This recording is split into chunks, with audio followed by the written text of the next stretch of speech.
Everyone, welcome back to school डेमी। इस video में मैं यूनिट 5 के इम्पॉर्टेंट डायग्राम्स डिस्कस करूंगी। बोर्ड्स के पर्सपेक्टिव से मैंने यूनिट 1, 2, 3, 4 के डायग्राम्स ऑलरेडी डिस्कस कर लिए हैं। लिंक आपको डिस्क्रिप्शन बॉक्स में मिल जाएगा। अगर आपने वो वीडियोस नहीं देखी हैं तो प्लीज़ उन्हें जाके देखिए। इस वीडियो में मैं यूनिट 5 के important diagrams for the perspective of boards discuss करूंगी। तो सबसे पहला ग्राफ जो आपकी स्क्रीन पर फ्लैश हो रहा है, diagrammatic representation of organismic response, इसका है। तो इस पर बेस्ड क्वेश्चन पूछे जा सकते हैं।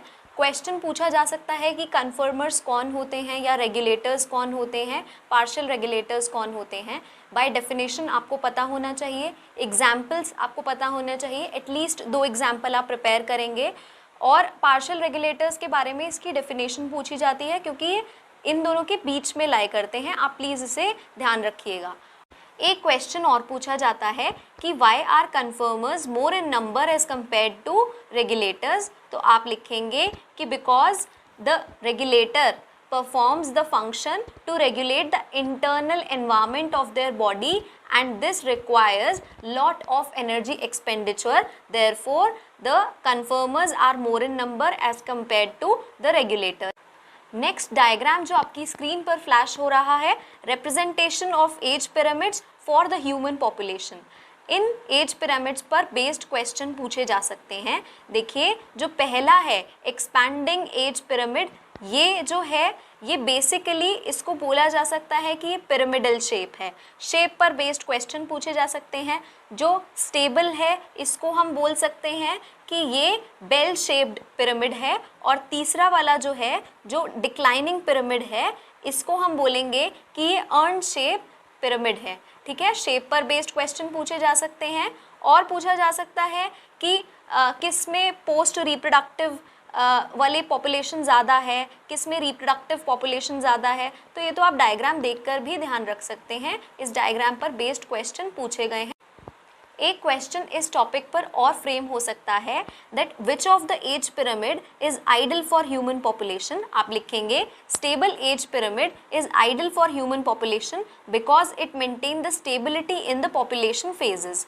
ठीक है, तो इस हिसाब से क्वेश्चन फ्रेम हो सकता है। आप लाइन बाय लाइन एनसीईआरटी पढ़िए और प्रीवियस ईयर क्वेश्चन पेपर देखेंगे तो आपको आइडिया लग जाएगा कि डायरेक्ट क्वेश्चन फ्रेम हो रहे हैं या इस पर बेस्ड अप्लाइड क्वेश्चन फ्रेम हो रहे हैं। उस हिसाब से आप अपनी तैयारी को स्ट्रैटेजाइज कर सकते हैं। Next flow chart population density का जो आपकी स्क्रीन पर फ्लैश हो रहा है, बहुत इंपॉर्टेंट है। क्वेश्चन डायरेक्टली भी पूछा जा सकता है और इस पर बेस्ड भी पूछा जा सकता है। कुछ बच्चों को प्रॉब्लम होती है इमिग्रेशन और एमिग्रेशन को याद रखने में, कुछ बच्चों को नहीं होती है। तो जिन बच्चों को प्रॉब्लम होती है तो IMIN इनसे आप इमिग्रेशन याद रखेंगे और एमिग्रेशन एग्जिट से याद रखेंगे। तो ई से शुरू हो रहे हैं और वो दोनों आई से शुरू हो रहे हैं, तो आप इस हिसाब से याद रख सकते हैं। नेक्स्ट इस पे बेस्ड जो आपको इक्वेशन गिवन है that factors affecting population density, तो आपको ये वाली इक्वेशन जो एनसीईआरटी में गिवन है ये याद होनी चाहिए। और क्वेश्चन पूछा जा सकता है which of the factors are responsible for decrease in population density, mortality और एमिग्रेशन। ये वाला जो ग्राफ है ये काफ़ी इंपॉर्टेंट है पॉपुलेशन ग्रोथ कर्व का। तो आप इसमें एक चीज़ ध्यान रखेंगे कि ये कौन सी एक्सेस पर प्लॉट हुई है, पॉपुलेशन डेंसिटी और टाइम पे प्लॉट हुई है। दूसरी चीज़ इसमें पूछी जा सकती है कि पॉपुलेशन ग्रोथ कर्व कितने टाइप के होते हैं। तो ये 2 टाइप के होते हैं, एक्सपोनेंशियल ग्रोथ कर्व यानी कि जे शेप्ड कर्व और लॉजिस्टिक ग्रोथ कर्व यानी कि एस शेप्ड कर्व। तो जो जे शेप्ड कर्व होता है ये जब रिसोर्स अनलिमिटेड होते हैं और एस शेप कर्व तब होता है जब रिसोर्सेज लिमिटेड होते हैं। तो इसमें डिफरेंस पूछे जाने की प्रोबेबिलिटी है। आपको इसका फॉर्मूला भी आना चाहिए, हो सकता है 1 मार्क पे फॉर्मूला पूछ लिया जाए। तो ये जो टेबल अब आपकी स्क्रीन पर फ्लैश हो रही है ये बहुत ज़्यादा इंपॉर्टेंट है। क्वेश्चन बहुत अलग अलग तरीके से पूछे जा सकते हैं। मैं ट्राई करूँगी कि आपके साथ कुछ टाइप के क्वेश्चंस कवर कर पाऊँ। तो आपको एक तो ये याद होना चाहिए कि म्यूचुअलिज्म में स्पीशीज़ ए और बी में कैसे बिहेव कर रहे हैं, same competition, predation, parasitism, commensalism, amensalism, ये सब में आपको पता होना चाहिए। प्लस एक एक एग्जाम्पल प्लीज़ ध्यान रखिए क्योंकि 1 नंबर में एग्जाम्पल पूछा जा सकता है, ये आप ध्यान रखेंगे। इंट्रा स्पेसिफिक और इंटर स्पेसिफिक में भी डिफरेंस आपको पता होना चाहिए। इंट्रा स्पेसिफिक क्या होता है, with in the same species. Inter specific क्या होता है, जब हम दो स्पीशीज के बारे में बात करते हैं। जो डायग्राम अब आपकी स्क्रीन पर फ्लैश हो रहा है ग्लोबल डाइवर्सिटी का है, इसमें proportion wise number of species दिखाई गई हैं। तो इसमें क्वेश्चन कैसे पूछा जा सकता है, देखिए आपको पूरा ड्रॉ करने के लिए नहीं आएगा, एग्जामिनर ऐसे क्वेश्चन नहीं पूछता है, इस पर बेस्ड क्वेश्चन आ सकते हैं।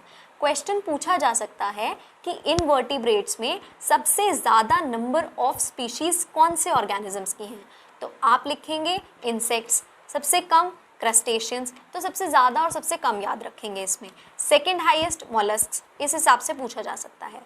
वर्टिब्रेट्स में पूछा जा सकता है सबसे ज़्यादा फिशेस। लास्ट हम प्लांट्स के बारे में बात करेंगे। प्लांट्स में आपको याद रखना है कि सबसे ज़्यादा फंगस और एंजियोस्पर्म्स की होती है। ये सब चीज़ें आप ध्यान रखेंगे तो इस पर बेस्ड क्वेश्चन में आप कभी भी मिस्टेक नहीं करेंगे। I hope you find this video informative and helpful. मैंने टोटल 5 वीडियोज़ में फ्रॉम चैप्टर 1 टू चैप्टर 16 सारे इंपॉर्टेंट डायग्राम्स डिस्कस कर लिए हैं। अगर आपने वो 4 वीडियोज़ यूनिट 1 से यूनिट 4 की नहीं देखी हैं, लिंक आपको डिस्क्रिप्शन बॉक्स में मिल जाएगा, आप वहाँ से उसे देख सकते हैं। इन वीडियोस को देखने के बाद भी अगर आपको डायग्राम्स से रिलेटेड कोई प्रॉब्लम है या किसी भी और टॉपिक से रिलेटेड प्रॉब्लम है, मुझे नीचे कमेंट सेक्शन में बताइए। मैं ट्राई करूँगी कि जल्दी से जल्दी रिप्लाई कर पाऊँ और उस पर बेस्ड वीडियो लेकर आ पाऊँ। Hit the like button, do subscribe to School Demi and share it with your friends. Thank you very much.